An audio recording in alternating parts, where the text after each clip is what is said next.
Hoy nos metemos de lleno en la Agenda 2030, pero no desde el discurso aburrido, sino desde la acción. Hoy vamos a desglosar uno de los objetivos más interesantes para la gestión cultural, el ODS 11 sobre ciudades y comunidades sostenibles, y su famosa meta 11.4, que es nuestra zona de juego, ¿no? La protección del patrimonio cultural y natural. Hoy en Gestión Cultural el podcast, episodio número 130 del 10 de febrero del año 2026, vamos a hablar sobre la Agenda 2030, sobre el patrimonio cultural y las ciudades sostenibles.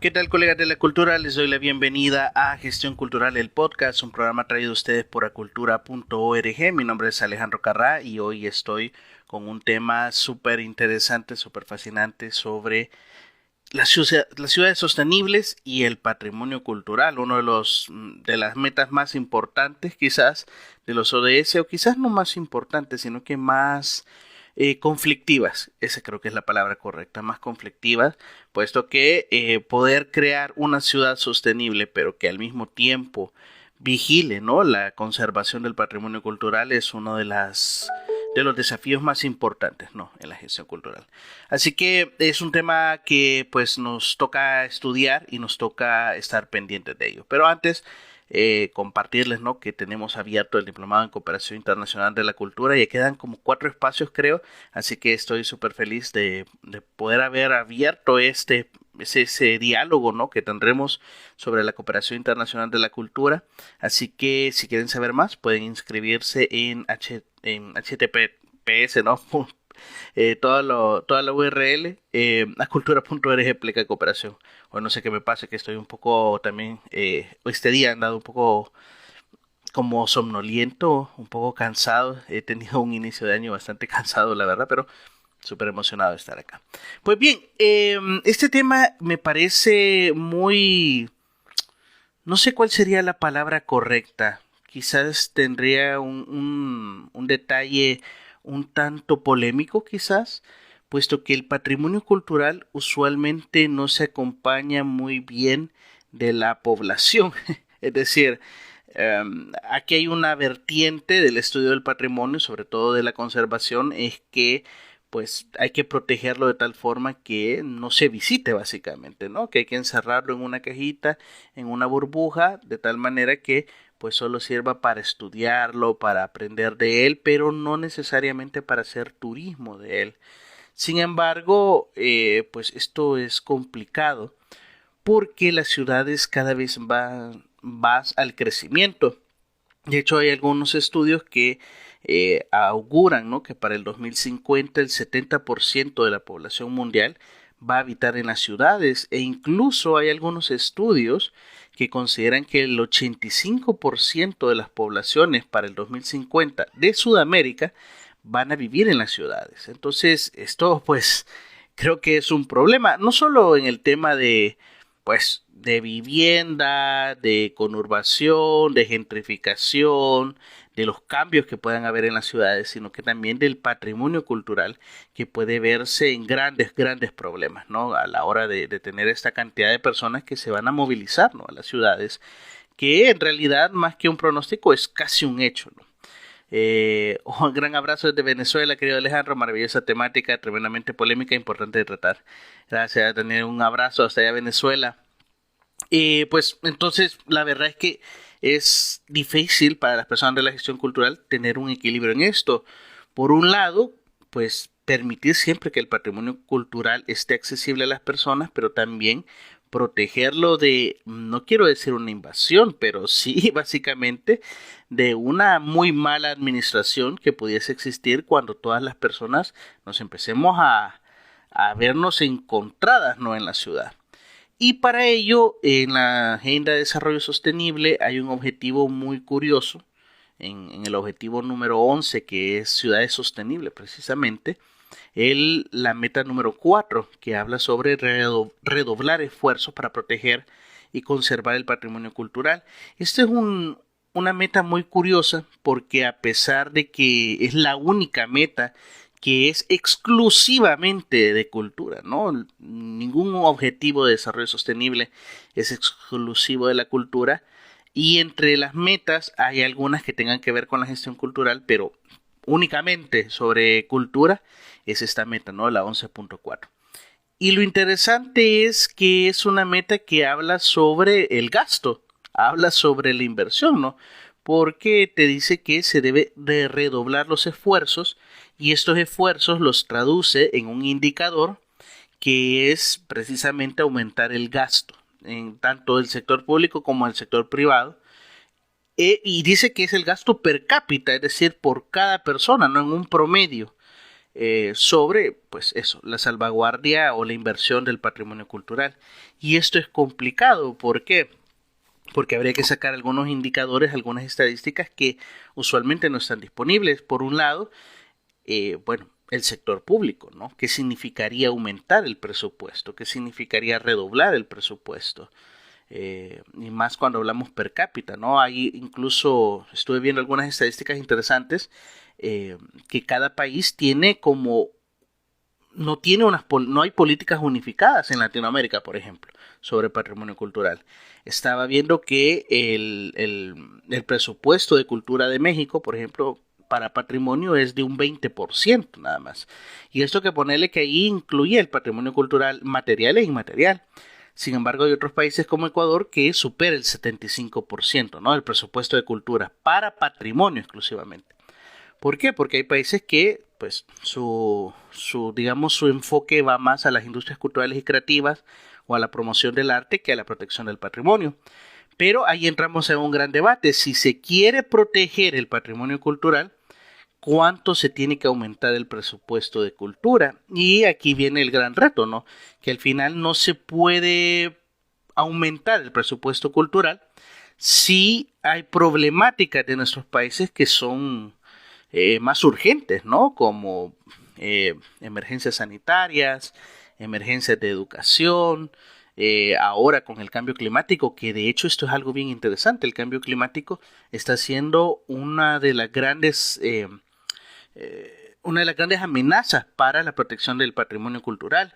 Incluso estaba leyendo hace poco cómo el aumento del mar puede llegar a destruir cierto patrimonio cultural en algunas islas, como por ejemplo en Santo Domingo, en República Dominicana, puede llegarse a destruir cierto patrimonio cultural. También en Jamaica estaba leyendo de eso, y es un problema del cambio climático, ¿no? Entonces, poder apreciar, poder establecer, ¿no?, políticas de protección del patrimonio cultural va más allá del aumento del presupuesto, cuando ya de por sí el aumento del presupuesto es un problema, ¿no? Porque los países tienen que priorizar pues la salvaguardia de la persona humana antes que de las edificaciones, en teoría, ¿no? Dice que una colega, de hecho sí, es un poco triste, pero tienes razón, yo soy de Oaxaca, de Juárez, y es verdad, ¿no? Me imagino que sobre lo del patrimonio. Entonces, este objetivo de desarrollo sostenible lo que pretende es eso, ¿no? Que bueno, si las ciudades van a crecer y hay una problemática que hay que gestionar con respecto a las ciudades, también hay que gestionar el tema de la conservación del patrimonio cultural. ¿Cómo hacerlo, no? Y aquí lo que propone la Agenda de Desarrollo Sostenible es aumentar el presupuesto, ¿no? Que, bueno, directamente dice redoblarlo, pero no solo tanto del sector público, sino que también del sector privado. Y ahí es donde se vuelve un problema, ¿no? Por un lado, gracias al cielo, a Quetzalcóatl, ¿no? Pues la idea de que el patrimonio cultural solo debe de ser protegido por parte del gobierno central cada vez más se está abandonando, ¿no? Antes, por ejemplo, en el siglo pasado, el patrimonio cultural era una misión, un objetivo nada más del gobierno central, y ya está. Ni siquiera las comunidades eran partícipes de la agenda de conservación y protección del patrimonio cultural. Hoy esta idea ha cambiado, y de hecho la vertiente es que las políticas de patrimonio cultural se involucren las comunidades, ¿no? Las comunidades sepan cuáles son las líneas de conservación y pues se trabaje con base a ello. Pero por otro lado, pues también es de involucrar el sector privado, no solo el sector privado como ONGs o fundaciones, sino que también a la empresa privada, ¿no? Que se pueden haber puedan haber políticas que incentiven a este sector privado a invertir en la conservación y la promoción del patrimonio cultural. Y esto obviamente solo se puede lograr a través de políticas económicas, de políticas fiscales. Y es ahí donde la gestión cultural lastimosamente ha fallado, ¿no? Porque como hemos abandonado todo el estudio de las ciencias políticas, el estudio de la administración pública, ¿no?, de las políticas fiscales, difícilmente logramos encontrar un punto en común, ¿no?, en donde podamos decirle, sí, mira, si logramos imponer ciertos impuestos a estos productos que son los que dañan directamente el patrimonio cultural, se podría generar tanto por ciento de presupuesto, de aumentar el presupuesto en ese patrimonio, ¿no? Y se puede ver el retorno en este otro porcentaje. Eso requiere un análisis bastante complejo, ¿no?, sobre administración pública, sobre políticas fiscales, para incentivar el hecho de que el sector privado puede invertir en patrimonio cultural, ¿no? Y esto parte también de que, pues, lastimosamente, el patrimonio cultural ha sido como una cuestión exclusiva de la arqueología, de la arquitectura, de la antropología, pero desde la gestión cultural no se estudia esta conservación. Y si se estudia nada más desde el punto de vista del sector público, ¿no? Que el sector público debe de hacerlo de manera casi sin planificación. Tienes que conservarlo y entrega el dinero, ¿no? Entrégalo y entrégalo en grandes cantidades, sin hacer análisis, sin hacer estudios de casos, sin levantar indicadores, ¿no? Porque cuando decimos conservamos el patrimonio, ¿a qué nos referimos, no? ¿Cuándo lo hemos conservado? Entonces, ahora pues se le pasa un poco, ¿no?, la responsabilidad también al sector privado, ya sea empresas, fundaciones o ONGs, pero también a las comunidades, ¿no?, a las cuales pertenece ese patrimonio.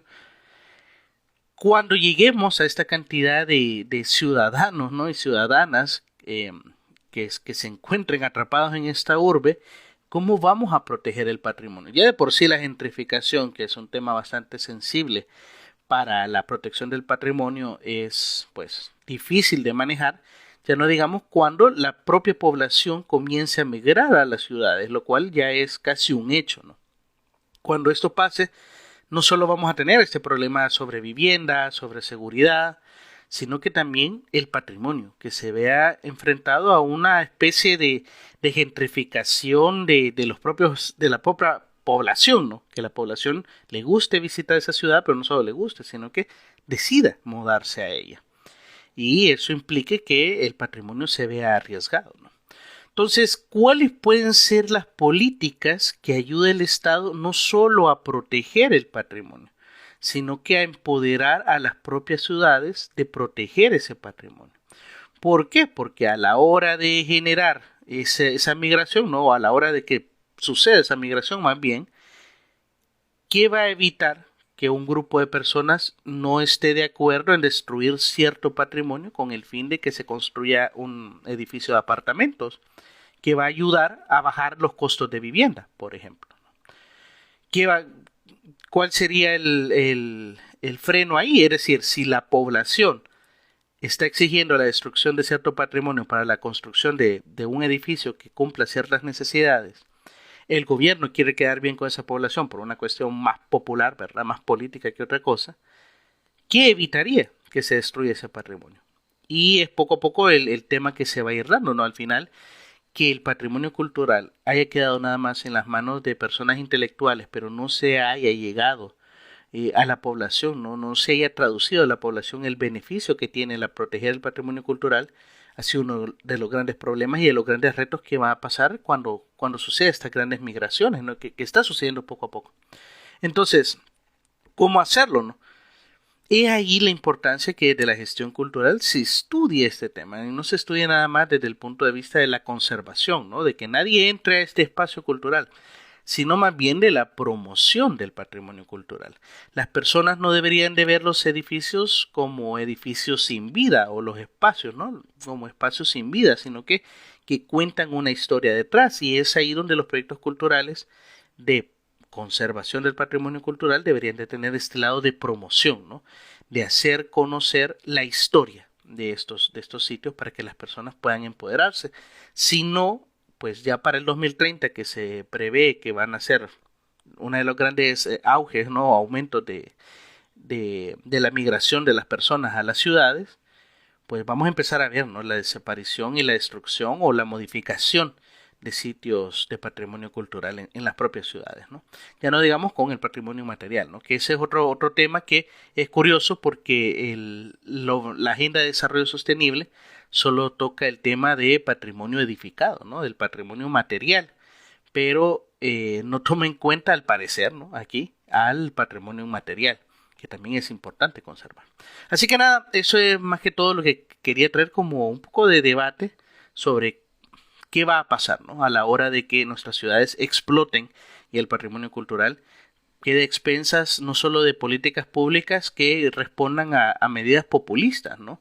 Sino también si la gestión cultural no se inmiscuye en la administración pública y en los análisis fiscales y económicos de eso, de la conservación, ¿no? Del patrimonio cultural. ¿Para qué? Para que el sector privado, no solo con cuestiones de fundaciones ONG se involucre, sino que también la empresa privada, ¿no? Que es indispensable, lastimosamente, ¿no? Para nuestras ciudades. Así que nada, ese ha sido el episodio de hoy, esa es la reflexión de hoy. Espero que nos sigamos encontrando y sigamos dialogando sobre estos temas y más que la gestión cultural tanto necesita. Espero que nos sigamos escuchando lo que queda de la semana. Adiós.